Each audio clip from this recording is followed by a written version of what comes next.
Everyone, today we will try to understand what are nucleophilic substitution reactions. So before understanding nucleophilic substitution reactions, you should know what are haloalkanes. So haloalkanes are basically those alkanes having halogen group attached to them. And so now the question arises ki what are halogens? So halogen are basically group 17 members of the periodic table. And if I have to take an example of halogens, it is fluorine, chlorine, bromine, iodine, etc. So now we have basic idea of what are haloalkanes. Haloalkanes are those alkanes having halogen group attached to them. And what we do understand with this term alkanes. So alkanes are those organic compound having carbon hydrogen singly bonded atom. So now we will understand what are nucleophilic substitution reactions. So nucleophilic substitution reactions are of both two types. First is SN1 reaction and second one is SN2 reaction. So now we will understand SN1 reaction in brief first, then we will go further with SN2 reaction. So now we will understand the very first SN1 reaction. So basically the SN1 reactions occurs in two steps.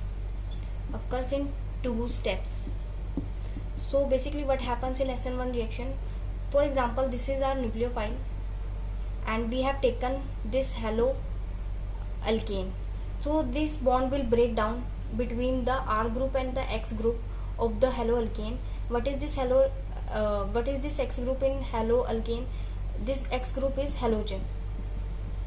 So this bond will break down and R positive and X negative will be formed. And what is this R positive? R positive is carbocation.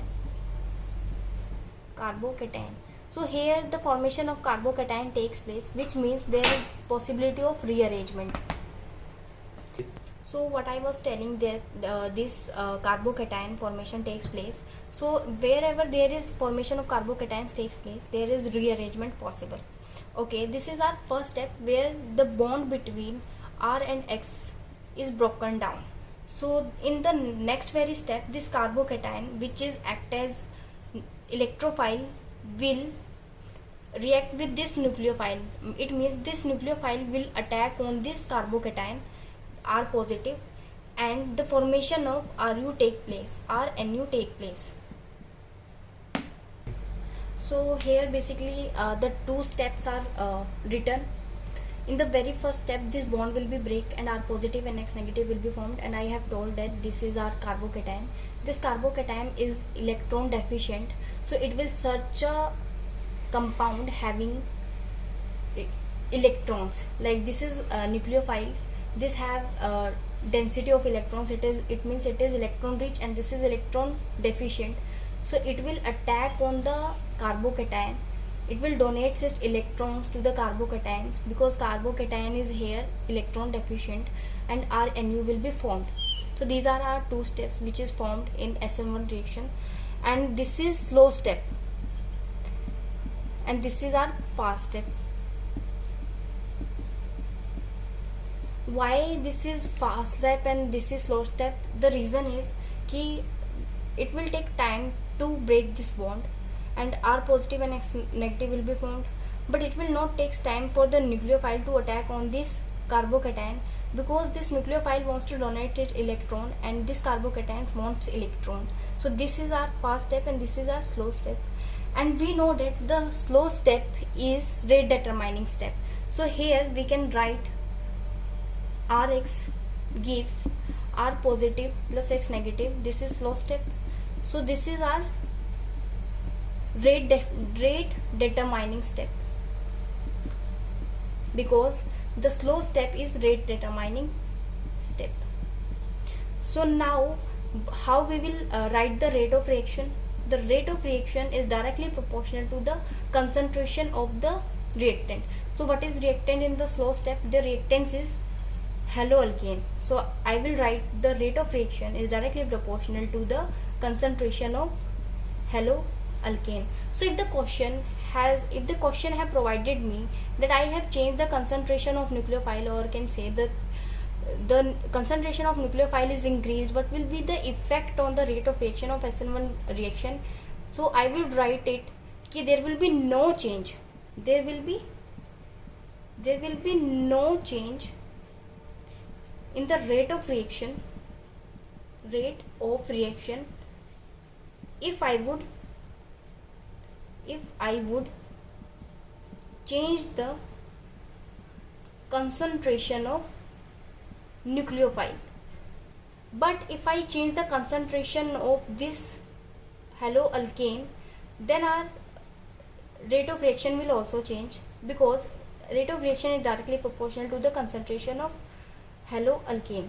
So if I increase the rate, if I have to increase the rate of reaction, I have to increase the concentration of haloalkane. I'd like to tell then how we can calculate the transition state in SN1 reaction. So the formula to calculate the transition state is n plus 1. So now the question arises, what is n here? So n is the number of carbocation. For example, in a reaction, 2 carbocations are formed. So what are the transition states? So we will write n की value 2, then the result and the transition state will be 2 plus 1, that is 3.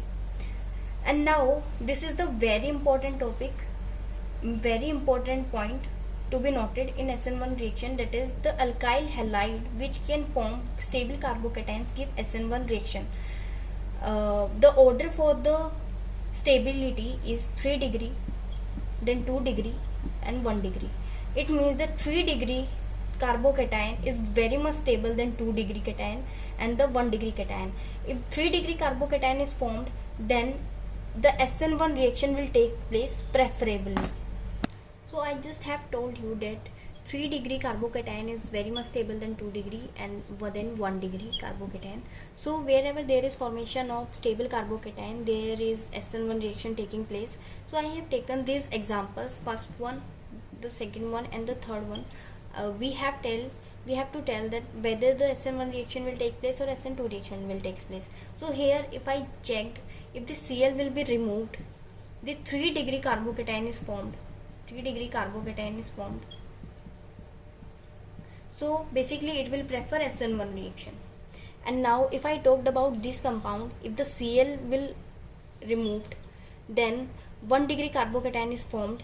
So 1 degree carbocation is preferred very less in SN1 reaction, so it will show SN2 reaction. And I have this third example. This is very important and complex too. Here the primary carbocation is formed, but it doesn't mean that it will preferably show 1 degree, it will show SN1 reaction, because this carbocation is resonance stabilized.